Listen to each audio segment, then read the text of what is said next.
અહીં ઢગલો થા. અહીંયા બેસ એવું બોલાય. ઢગલો થાય એટલે શું?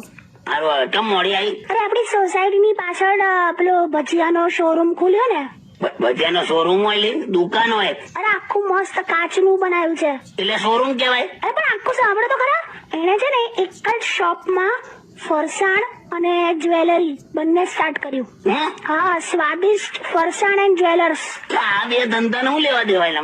મને આ તો એટલે મોબાઈલ ની શોપ હોય તો એક બાજુ એસેસરીઝ વેચાતી હોય તો બરાબર છે, ગેરેજ હોય તો ચલો ગાડીનું રિપેરિંગ ની સાથે સાથે સેકન્ડ હેન્ડ ગાડી વેચાતી હોય બરાબર, પણ ફરસાણ અને જ્વેલર્સ કોઈ હિસાબે મગજમાં નથી બેસતું. અરે હશે હવે લોકોની ફેસિલિટી માટે. જેને ભજીયા ખાવા હોય ભજીયા ખાય અને જેને જ્વેલરી લેવી હોય જ્વેલરી લે.